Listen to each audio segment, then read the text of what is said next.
Hello दोस्तों, स्वागत है आपका आपके यूट्यूब चैनल स्टाइवर ऑफ यूपीएससी में। तो आज हम लेकर आए हैं आपके लिए अप्लाइड मैथमेटिक्स फर्स्ट के पॉलिटेक्निक फर्स्ट सेमेस्टर के मोस्ट इम्पॉर्टेंट फार्मूलाज। तो चलिए देखते हैं फार्मूलाज। सबसे पहला हमारा सूत्र है समांतर श्रेणी का n वां पद ज्ञात करना। अगर क्वेश्चन दिया हो किसी समांतर श्रेणी का n वां पद ज्ञात कीजिए, तो उसके लिए फार्मूला होता है Tn equal to a plus n minus one into D. दूसरा फार्मूला देखते हैं समांतर श्रेणी का अंत से n वां पद ज्ञात करना। तो l minus n minus one into D होता है। ठीक। फार्मूला नंबर 3 समांतर श्रेणी में n पदों का योग ज्ञात करना। समांतर श्रेणी में n पदों का योग ज्ञात करना। यस n बराबर n बाई टू बड़ा bracket two A plus bracket n minus one into D bracket close. अथवा ये भी सूत्र लगाते हैं यस n बराबर यस n बराबर n by two into A plus L. अगर ये यल क्या है यहाँ पे अंतिम पद है। अगर अंतिम पद दिया होता है तो योग का सूत्र ये वाला लगाते हैं। ठीक है। अगला फार्मूला देखते हैं किसी समांतर श्रेणी का प्रथम पद ए तथा सार्वधातर डी हो तो श्रेणी के पद। ये फार्मूला नहीं है, ये एक नोट है। ठीक है। तो ये बहुत ही इंपॉर्टेंट है, ये क्वेश्चन में ज़्यादातर आता रहता है। तो देखते हैं ये किसी समांतर श्रेणी का n वां पद ए तथा सार्वधातर डी है तो श्रेणी के पद a plus d a plus two d dash से दिए जाएंगे। क्वेश्चन में पूछा जाएगा अगर पहला पद दे देगा और दूसरा पद दे देगा तो पूछेगा समांतर श्रेणी ज्ञात कीजिए। तो हम पहला पद ए दिया हुआ होगा और डी दिया हुआ होगा तो हम श्रेणी ज्ञात कर लेंगे। ठीक है। अगला है समांतर माध्य इक्वल टू क्या होता है ए प्लस बी बाई टू। अगर समांतर श्रेणी में 3 क्रमांक पद पूछे तो क्या होता है। अगर समांतर श्रेणी में ये नोट बहुत ही इंपॉर्टेंट है, क्वेश्चनों में आता है। जो हमारे सेमेस्टर एग्जाम होता है उसमें भी पूछा जाता है और जो सेशनल टेस्ट भी होते हैं जो कॉलेजों में उसमें भी ये क्वेश्चन पूछते हैं। तो देखते हैं समांतर श्रेणी में 3 क्रमांक पद कौन कौन से होते हैं a minus d a plus d. और समांतर श्रेणी में 4 क्रमागत पद क्या होते हैं a minus three d a minus d a plus d a plus three d. समांतर श्रेणी में 5 क्रमागत पद कौन कौन से होते हैं a minus two d a minus d a plus d a plus two d. समांतर श्रेणी में 6 क्रमागत पद a minus five d a minus d a minus three d a minus d a plus three d a plus five d. अब 10वां number है हमारा समांतर माध्यों का योग। समांतर माध्यों के योग का फार्मूला होता है n by two A plus B.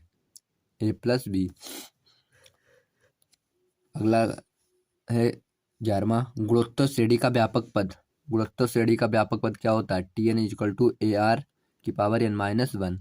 अगर क्वेश्चन में दिया हो कि कोई भी गुणोत्तर श्रेणी दी होगी उसका पूछेगा इसका व्यापक पद ज्ञात कीजिए तो ये फार्मूला लगाएंगे और आंसर आ जाएगा। अंतिम पद यल हो तो अगर व्यापक पद पूछ रहा है क्वेश्चन में और उसका अंतिम पद दे रखा है यल तो ये वाला फार्मूला यल बराबर ए आर n माइनस वन। ठीक है। किसी गुणोत्तर श्रेणी का अंत से n वां पद ज्ञात करना है। जिस प्रकार से ये वाला पूछा था क्वेश्चन कहाँ गया ये फार्मूला था समांतर श्रेणी का अंत से n वां पद ज्ञात करना तो क्या था n minus one into D. और इसमें है ये है गुणोत्तर श्रेणी का अंत से किसी गुणोत्तर श्रेणी का अंत से n वां पद तो यल upon a r n minus one. ठीक है। अगला है गुणोत्तर श्रेणी के पदों का योग। गुणोत्तर श्रेणी के पदों का योग क्या होता है S N equal to A bracket A minus R की पावर n अपान में one minus R S N equal to A one minus R की पावर n अपान में वन माइनस आर। यदि आर 1 से बड़ा है यदि r 1 से छोटा है तो ये फार्मूला लगेगा, यदि r 1 से बड़ा है तो ये वाला फार्मूला लगेगा दूसरा, S N equal to A R की power n minus one upon are minus one. ठीक, अगला है गुणोत्तर श्रेणी का योग अंतिम पद के रूप में, गुणोत्तर श्रेणी का योग अंतिम पद के रूप में ज्ञात करना होगा। तो S N equal to A minus L R upon one minus R, R does not equal to one. ठीक, आर 1 से छोटा होगा जहाँ यल बराबर अंतिम पद, हमने आपको बताया था यल बराबर क्या होता है, अंतिम पद होता है। ठीक है, अगला है S N equal to L R minus A upon one upon are minus one, R does not equal to one, R 1 से बड़ा होगा। अनंत गुणोत्तर श्रेणी का योग, अनंत गुणोत्तर श्रेणी का योग अगर पूछ रहा है क्वेश्चन में तो ये फार्मूला लगाएंगे, S infinitive equal to one equal to A upon one minus R. अगला है हमारा फार्मूला गुणोत्तर माध्य, गुणोत्तर माध्य पूछ रहा है तो G equal to under root a b होता है। ठीक है, गुणोत्तर माध्य क्या होता है, G equal to under root a b. ठीक, अगला है यदि गुणोत्तर श्रेणी में तीन लगातार पदों का गुणनफल दिया हो तो पद क्या होते हैं। अगर तीन लगातार पद दिए हैं गुणनफल के तो क्या होते हैं पद, ए अपान आर ए आर लिया जाता है। ठीक, यदि चार लगातार पदों का गुणनफल दिया हो तो पद क्या होते हैं, a upon a r q comma a upon r comma A r q होता है। ठीक, और यदि गुणोत्तर श्रेणी में 5 लगातार पदों का गुणनफल दिया है तो पद क्या होंगे, पद क्या होंगे, minus A upon R, sorry minus नहीं है वो, हाँ माइनस ए अपान की पावर आर स्क्वायर कॉमा ए आर कॉमा ए आर स्क्वायर। ठीक, अगला है यदि गुणोत्तर श्रेणी में पदों का गुणनफल ना दिया हो तो पद क्या होते हैं, ए R square dead dead dash लेना चाहिए, मतलब कि यदि पदों का योगफल ना दिया हो तो ये ए R square A r Q A R four ऐसे लेते हैं। ठीक है, अगला है एक्स प्लस ए की होल पावर एन के विस्तार में व्यापक पद याद कीजिए, नेक्स्ट चैप्टर का है। तो इसमें क्या होता है, T r plus one equal to क्या होता है, n C r into x की power n minus r into a की पावर आर। प्रसार क्या होता है,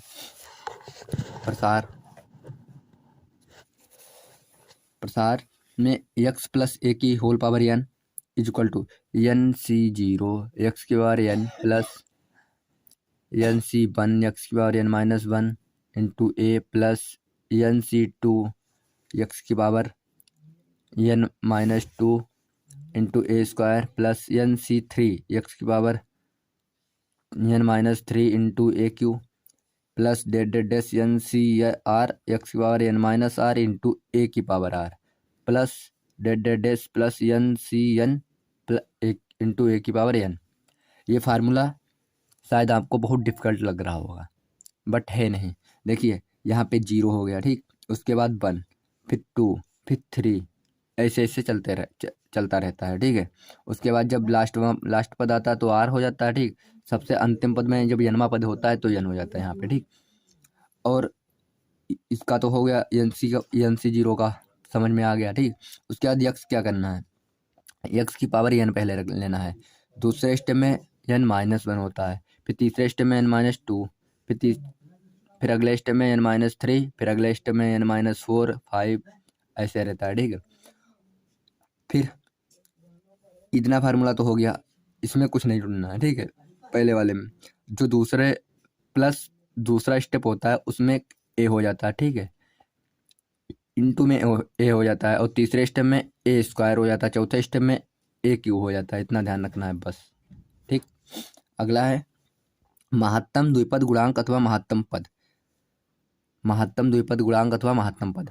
यदि n सम है तो महत्तम गुणांक क्या होगा, यदि n सम है मतलब कि 2 4 6 8 10 ये है सम संख्या है तो महत्तम गुणांक क्या होगा, N C N by two, N C N by two, जो एन सी आर होता है, आर की यहाँ पे क्या है, एन बाई टू है। ठीक,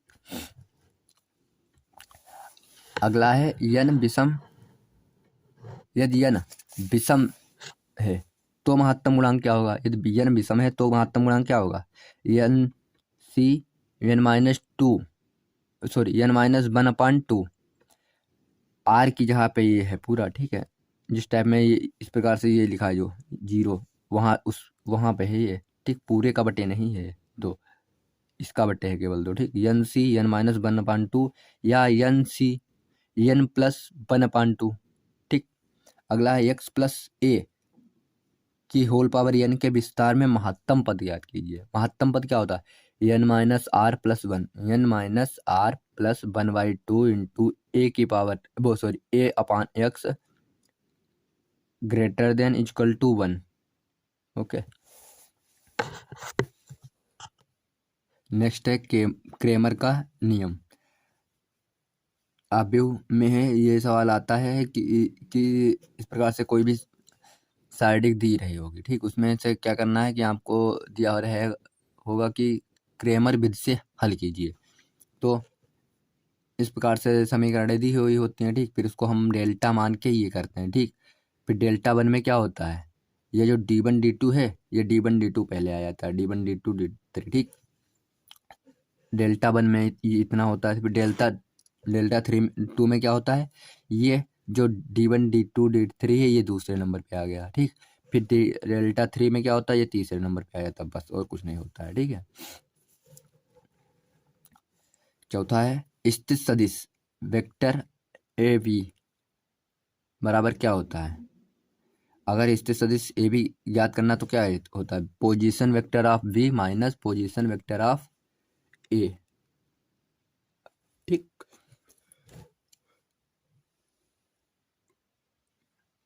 अगला है दिक्कोज्जायन। दिक्कोज्जायन क्या होते हैं? क्वेश्चन में दिया रहेगा कि दिक्कोज्जायन ज्ञात कीजिए, तो कॉस अल्फा बराबर क्या होता है? एक्स बटे mod vector R equal to क्या होता है? वेक्टर आर की जगह पे क्या होता है? एक्स बटे under root x square plus y square plus z square equal to i का सदिश अपान सदिश वेक्टर आर का पामांक। अगला है कॉस बीटा इक्वल टू क्या होता है? बाई अपान अंडर रूट वो मॉड वेक्टर आर, वही होता है इसी में भी same, under root x square plus y square plus z square. इसमें सदिश का वेक्टर आर का मापांक नीचे वही रहेगा, ऊपर में जे का गुणांक, आई का गुणांक, के का गुणांक, बस बाकी पूरा सेम ही, तीनों में सेम ही रहता है। फिर क्या होता है properties? Cos square alpha plus cos square beta plus cos square gamma equal to क्या होता है? वन होता है। इसे रट लेना, बहुत इंपॉर्टेंट है, क्वेश्चनों में पूछा जाता है। Cos square alpha plus cos square beta plus cos square gamma equal to one होता है। ये क्वेश्चनों में डायरेक्ट नहीं पूछा जाता है, अगर कोई क्वेश्चन दिया हुआ होगा तो उसी में इसका यूज होगा। ठीक, इसी l square plus m square plus n square equal to क्या होता है? वन। दो बिंदुओं के बीच की दूरी ज्ञात कीजिए। कैसे ज्ञात करते हैं दो बिंदुओं के बीच की दूरी? P of x one comma x y one comma z one तथा Q of x two comma y two comma z two दिए हैं कोई भी इसी टाइप में कोई भी संख्या यहाँ पे दी रही होंगी। ठीक, तो क्या कहेगा कि इन बिंदुओं के बीच की दूरी याद कीजिए, तो क्या होगा? वेक्टर पी क्यू या मॉड वेक्टर आर, ठीक, इक्वल टू क्या होता है? इससे ये घटा दिए, एक्स टू से एक्स वन, वाई टू से वाई वन, जेड टू से जेड वन का स्क्वायर कर दीजिए तीनों को। देखो इसका under root x two minus x one का whole square, sorry x two minus x one का होल स्क्वायर, सॉरी, और plus y two minus Y one का whole square plus z two minus z one का whole square. समकोण त्रिभुज की properties क्या होती है? समकोण त्रिभुज की प्रॉपर्टी क्या होती है? किन्हीं दो भुजाओं का योग तीसरी भुजा किन्हीं दो भुजाओं के वर्गों का योग तीसरी भुजा के वर्ग के बराबर होना चाहिए। तो क्या होता है? मॉड पी क्यू का square equal to mod Q R का square plus mod R P का होल स्क्वायर। ठीक, प्रॉपर्टी या समरेख त्रिभुज, संरेख त्रिभुज होता है जो दिया होता है कि सिद्ध कीजिए कि दिए गए बिंदु संरेख हैं, इस प्रकार से। तो mod A B equal to mod B C होता है, ठीक। प्रॉपर्टी है या समतलीय दिया रहेगा क्वेश्चन की सिद्ध कीजिए कि बिंदु समतलीय हैं, या पूछेगा क्या इन बिंदुओं पर बिंदु समतलीय हैं, क्या ये बिंदु समतलीय हैं। तो इस प्रकार से क्वेश्चन दिया रहेगा, तो उसमें लगाते हैं A dot B cross C equal to vector A vector B dot vector C, या फिर वो vector A dot vector B dot vector C equal to 0। Properties of समबाहु त्रिभुज। समबाहु त्रिभुज की प्रॉपर्टी क्या होती है? Mod P Q vector P Q equal to mod vector Q R equal to mod vector R P. अगला है कि vector A dot vector B क्या होता है? Mod vector A into mod vector B cos theta. Cos theta क्या होता है? Vector A into vector B upon mod vector A into mod vector B. और ये आई डॉट आई का मान क्या होता है? 1। आई डॉट जे का मान क्या होता है? 1। वो सॉरी, जे डॉट जे का मान क्या होता है? 1। के डॉट के का मान क्या होता है? 1। सदिश ए की दिशा में सदिश बी का प्रक्षेप क्या होता है? Vector A dot vector B upon mod vector B, जिसका बी का प्रक्षेप जिसका पूछता है वो अपान में रहता है। जैसे दिया है ए की दिशा में सदिश बी का प्रक्षेप जिसका भी प्रक्षेप पूछता है वो क्या रहता है? अपान में। यहाँ पे देखो ए का प्रक्षेप पूछ रहा तो ए अपान में, बाकी सेम ही दोनों, खाली ये अपान में इतना ध्यान रखना कि जिसका पूछे वो अपान में रहता है, बाकी vector A dot vector B दोनों में सेम है, ठीक। अगला है दो सदिशों के परस्पर समांतर तथा लंब होने का प्रतिबंध क्या होता है? दो सदिश अगर परस्पर समांतर या लंब है तो उसका प्रतिबंध क्या होता है, उसकी प्रॉपर्टी क्या होती है? A one upon b one equal to a two upon b two equal to sorry a one upon a b one equal to a two upon b two equal to a three upon b three.